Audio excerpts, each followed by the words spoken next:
Good afternoon, class. This is Instructor Bings sharing my final video for the course, and I simply wanted to say it's been a great 5 weeks. I've thoroughly enjoyed it. I hope that the class, along with hopefully being educational, has also been enjoyable for you too. Concerning the week 5 material, Paul dealing with qualifications of church leaders, and specifically the issue of women in ministry, I simply wanted to share that I have been in a denomination that is staunchly against women pastors, not women in the ministry, but women serving as senior pastors and women not being able to be seminary professors with men in the class. The issue of women teaching men in the church is one thing about the Southern Baptist denomination is that they believe very strongly in the autonomy of the local church. So while the belief that women should not teach older men the Bible would be probably something you would find across the board on the national level, the national body of the Southern Baptist Convention cannot tell local churches what to do.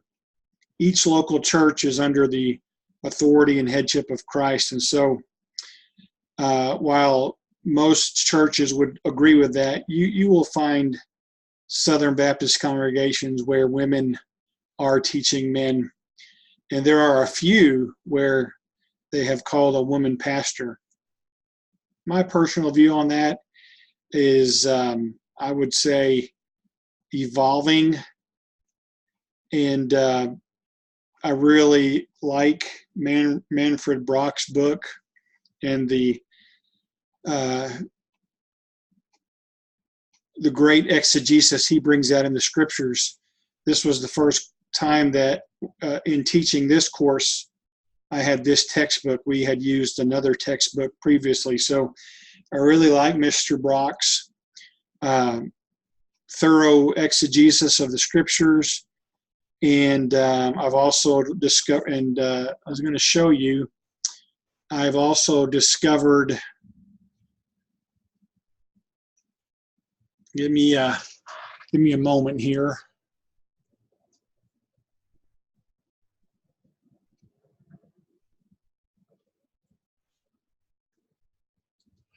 I've discovered the teachings of a pastor here in Oklahoma named Wade Burleson, who also, sorry about this, guys, let me get this going, who also believes that women can be in the ministry, and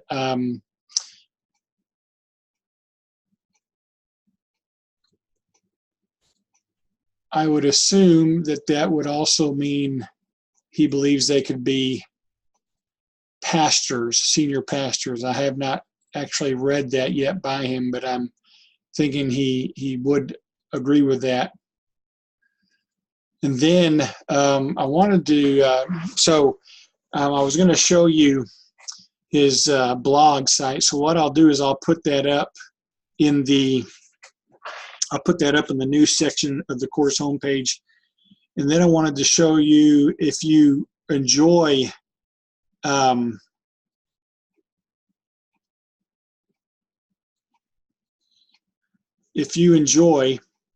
the Apostle Paul, if you have enjoyed the Apostle Paul study, and you would like to see more study of the Apostle Paul personally, I wanted to show you this website. Dr. Gerald Stevens is a professor at New Orleans Baptist Theological Seminary. His website is called Dr. Koine, which would be the type of Greek that is in the New Testament, Koine Greek. And on his website, he has a whole section devoted to the story of Paul in the book of Acts. And if you click here on this journeys, you can see 1 MJ, that's first missionary journey, second, third missionary journey. And if you click on this, he has got basically a travel blog of the missionary journeys. He's retraced the steps of the Apostle Paul on his 3 missionary journeys. So you'll have maps here that show the journey. And then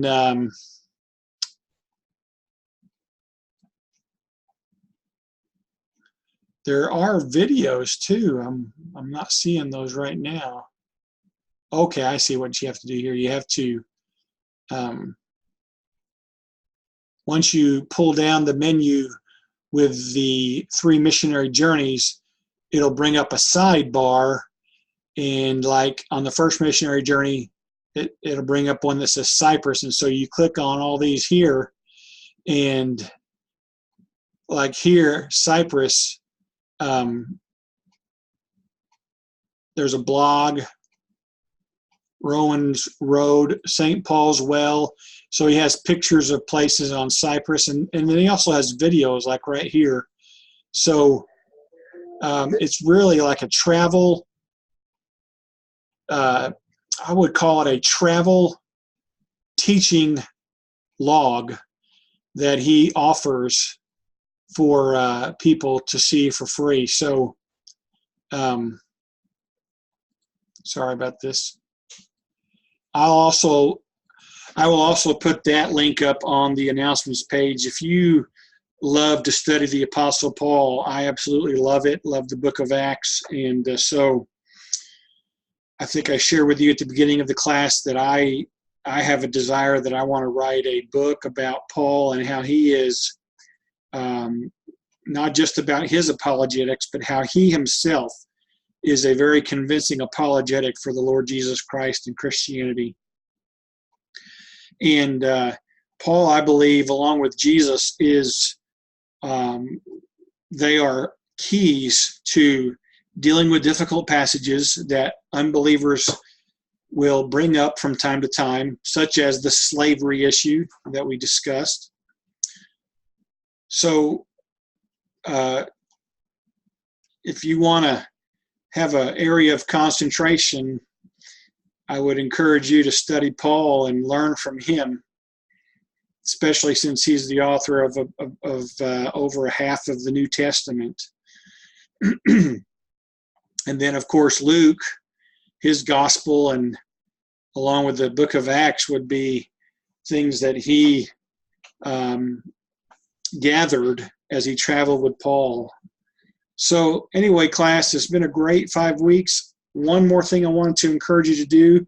I've noticed that so far no one has submitted the final assignment for week 5. And so let me encourage you to, some of you do submit a little bit early, Saturday or Sunday. Let me encourage each one of you to, if you haven't read feedback yet on the previous assignments, read that feedback and then proofread. Once you get done with your assignment, try to proofread it at least once and go over it. And I know we're so busy nowadays, but if you don't have time to read the whole thing in depth, at least go through and look to see where your autocorrect program has highlighted things that are errors. And you'll see that with red underlines, sometimes double blue lines. These things are from your autocorrect on your program. And so If you'll right-click on those, it'll tell you what needs to be done or suggest to you. So it also underlines if there's verb-subject agreement or if the verb-subject agreement is not correct. So take advantage of those tools. And again, let me encourage you. Read your course feedback, the feedback from the previous assignments, and proofread. And good luck on that last assignment. And the Lord bless you in your continued studies at MACU and whatever ministry He leads you into. So the Lord bless you, and we'll talk with you later. Bye-bye.